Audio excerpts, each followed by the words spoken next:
नमस्कार दोस्तों, आपका बहुत बहुत स्वागत है अपने यूट्यूब प्लेटफॉर्म अजीत एकेडमी पर। दोस्तों, हम लोग पढ़ रहे थे एनसीईआरटी का सार संग्रह। एनसीईआरटी का सार संग्रह महेश बर्णवाल की पुस्तक है। इसमें हम लोग बायोलॉजी का 2 क्लास कर लिए थे, आज तीसरा क्लास है हम लोगों का। आज शुरू करेंगे विटामिन के कार्य यहाँ से। तो दोस्तों, अगर वीडियो आप लोगों को अच्छा लगता हो, कंटेंट अच्छा लगता होगा तो ज़रूर चैनल को सब्सक्राइब और शेयर कीजिएगा। तो चलिए शुरू करते हैं। विटामिन के कार्य। विटामिन के क्या काम होते हैं? विटामिन उपापचयी प्रक्रिया में महत्वपूर्ण भूमिका निभाते हैं। ये विभिन्न रोगों से शरीर की रक्षा करते हैं। वसा में घुलनशील विटामिन। वसा में घुलनशील विटामिन होता है ADE वसा में बहुत ही महत्वपूर्ण क्वेश्चन है, पूछता है वसा में घुलनशील विटामिन कौन होते हैं? ADE होते हैं। और जल में घुलनशील होते हैं BC, विटामिन बी और सी। और जल वाला का ट्रिक होता है भैंस गई पानी में, BC भैंस गई पानी में। चलिए आगे चलते हैं।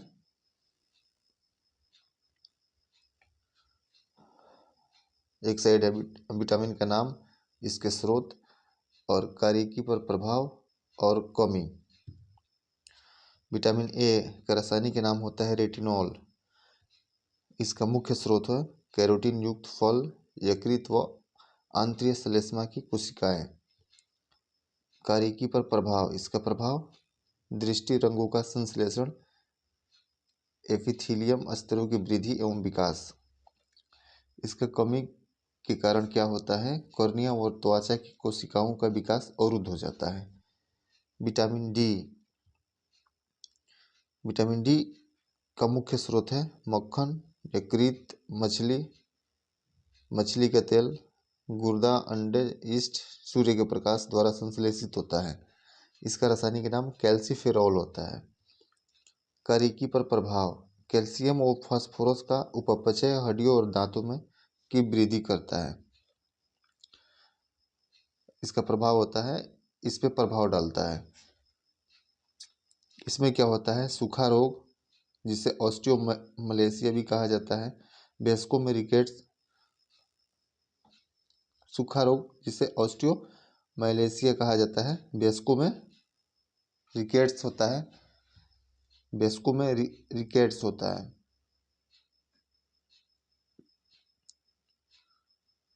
आगे चलते हैं। विटामिन ई का रासायनिक नाम टेकोफेरॉल होता है। इसका मुख्य स्रोत है तेल, गेहूं, अंडे की जर्दी, सोयाबीन। कोशिका कला की सुरक्षा, जनन क्षमता में वृद्धि, पेशियों की कार्यशीलता पर प्रभाव डालता है। इसकी कमी के चलते क्या होता है? जनन क्षमता में कमी, एपिथेलियम कमजोर।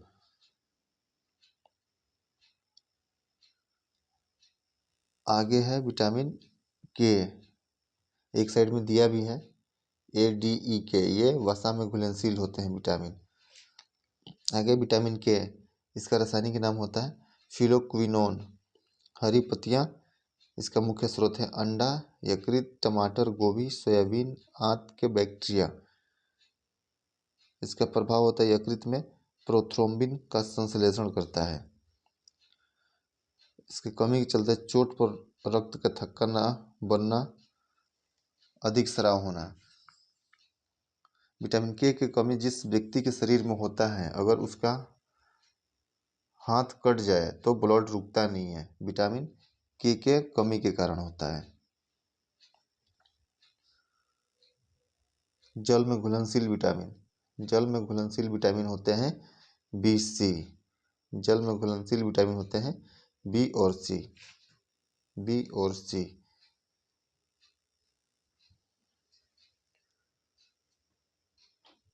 विटामिन B1 का रासायनिक नाम थायमिन है। इसका मुख्य स्रोत अनाज, फलियां, सोयाबीन, अंडा, मांस के सह एंजाइम्स का घटक। इसका प्रभाव कार्बोहाइड्रेट एवं वसा उपापचयी क्रियाओं के सह एंजाइम का घटक है। कमी का प्रभाव। इसके कमी के चलते बेरी रोग होता है। विटामिन B2 का नाम रासायनिक नाम राइबोफ्लेविन है, राइबोफ्लेविन, जिसका मुख्य स्रोत है पनीर, अंडा, यीस्ट, हरी पत्तियां, दूध, यकृत, मांस। उपापचय में महत्वपूर्ण सह एंजाइम्स, फैट तथा एफएनएम का घटक। कमी के कारण किलोसिस रोग होता है। विटामिन बी3 रासायनिक नाम टिनिक अम्ल होता है।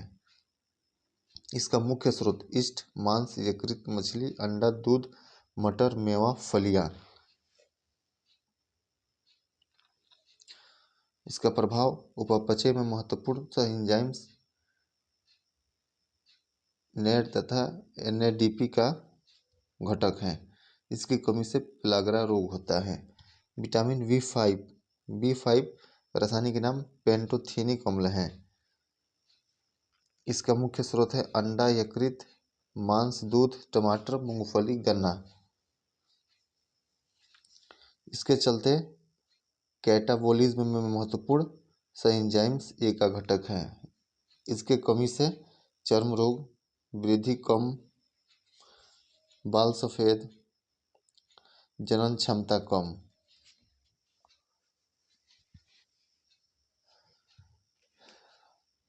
विटामिन बी6 पायरिडॉक्सिन रासायनिक नाम है इसका मुख्य स्रोत है दूध, यीस्ट, अनाज, मांस, यकृत। ये अमीनो अम्ल के अपचय में सही एंजाइम्स होते हैं। इसका कार्य का प्रभाव होता है कमी का प्रभाव रक्त क्षीणता, चर्म रोग, पेशिया, ऐंठन होता है। विटामिन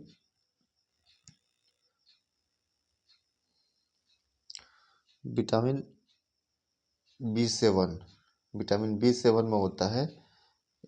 विटामिन बी7 का रासायनिक नाम बायोटीन है। इसका रासायनिक नाम इसका मुख्य स्रोत होता है मांस, गेहूं, अंडा, मूंगफली, चॉकलेट, सब्जी, वसीय वसीय अमीनो अम्ल सहित कई अन्य पदार्थों का संश्लेषण होता है और इसकी कमी से चर्म रोग, बालों का झड़ना होता है। विटामिन बी9 फोलिक अम्ल समूह रासायनिक नाम है इसका हरी पत्तियां, यकृत, सोयाबीन, यीस्ट, फलियां। इसका मुख्य स्रोत है वृद्धि, रुधिराणु का निर्माण, डीएनए का संश्लेषण, रक्त क्षीणता, वृद्धि में कमी। विटामिन 12 साइनोकोबालमिन, ये इंपोर्टेड है बी सीरीज में। विटामिन के बी सीरीज में बी12 इंपोर्टेड है, इससे क्वेश्चन बनते हैं। इसके मुख्य स्रोत होते हैं मांस, मछली, यकृत, अंडा, दूध आदि के बैक्टीरिया। वृद्धि, रुधिराणुओं का निर्माण, न्यूक्लिक अम्लों का संश्लेषण होता है। रक्त क्षीणता, तंत्रिका तंत्र के विकार इसकी कमी से होते हैं। विटामिन सी का रासायनिक नाम एस्कॉर्बिक अम्ल होता है। आंवला इसका मुख्य स्रोत होता है आंवला, नींबू, खट्टे फल, टमाटर। अंतरकोशिकीय सीमेंट कोलेजन तंतुओं का निर्माण करता है और इसके कमी से स्कर्वी रोग, मसूड़ों में सूजन संबंधित समस्याएं होते हैं। विटामिन के का रासायनिक नाम फिलोक्विनोन है, जिसका कार्य रक्त स्कंदन करना तथा यकृत में प्रोथ्रोम्बिन का निर्माण करना है। अगले चैप्टर पे चलते हैं। अगला चैप्टर है पादपों की आकारिकी प्लांट मॉर्फोलॉजी। पादपों में किस संरचना के द्वारा जल ऊपर चढ़ता है? जाइलम के द्वारा जल ऊपर चढ़ता है। एक बीज किसके अभाव में अंकुरित हो सकता है? पर्याप्त प्रकाश। प्रकाश संश्लेषण की दर किस प्रकाश में अधिक होती है? लाल। जीवाणुओं द्वारा नाइट्रेट को वायुमंडलीय नाइट्रोजन में परिवर्तन करने की प्रक्रिया क्या कहलाती है? विनाइट्रीकरण। किस प्रक्रिया के दौरान सौर ऊर्जा रासायनिक ऊर्जा में परिवर्तित हो जाते हैं? प्रकाश संश्लेषण। वृद्धिरोधक ग्रोथ इनहिबिटर्स के रूप में कार्य करते हैं एब्सिसिक अम्ल व इथाइलिन। भूमि की उर्वरता को घटाने वाला जीवाणु कौन सा है? थायोबैसिलस डिनाइट्रिफिकेंस। जीवाणु में प्रकाश संश्लेषण क्रिया में हाइड्रोजन दाता सामान्यतः कौन होता है? Hydrogen sulphide H2S। किस समूह के पौधे में जीवन चक्र में दो स्वतंत्र पीढ़ियों का एकांतरण होता है? टेरिडोफाइट्स। वायु प्रदूषण के सूचक होते हैं लाइकेन। अंडाशय विहीन पुष्पोविद क्या कहलाते हैं? जिम्नोस्पर्म। बरगद की शाखाओं से निकलने वाली जड़ों को क्या कहा जाता है? स्तंभ मूल। बरगद की शाखाओं से निकलने वाली जड़ों को क्या कहा जाता है? बरगद में एक पतला पतला रेशा जैसा लटकता है ऊपर से, वो जड़ का रूप धारण कर लेता है, मिट्टी में अगर सड़ जाता है तो उसे हम स्कंद मूल के नाम से, स्तंभ मूल के नाम से जानते हैं। परजीवी पौधे अपने पोषद पोषद से किस अंग द्वारा भोजन का अवशोषण करते हैं? चूसकांक के द्वारा।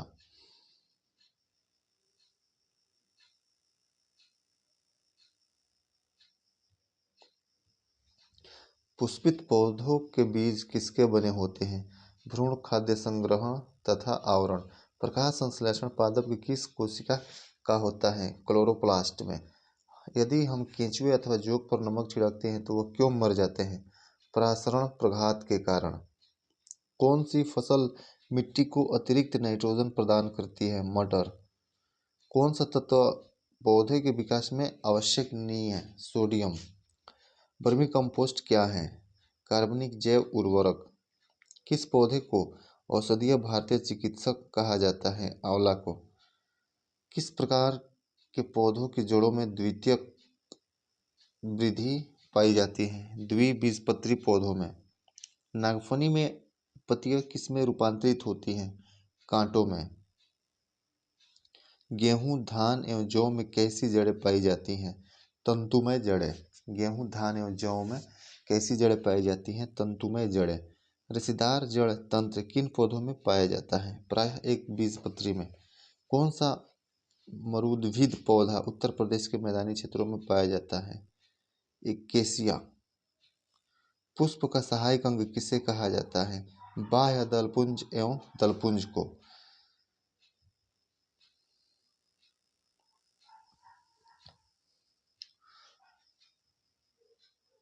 किस पौधों को औषधिक भारतीय चिकित्सक कहा जाता है? आंवला को। अफीम पौधे के किस भाग से प्राप्त किया जाता है? फूल से। सबसे पहले बनने वाली प्राथमिक जाइलम तत्व को क्या कहते हैं? प्रोटोजाइलम। कॉफी पौधे के किस भाग से प्राप्त होती है? बीज से। रेशम के कीट सामान्यतः किस पेड़ पर पाले जाते हैं? शहतूत।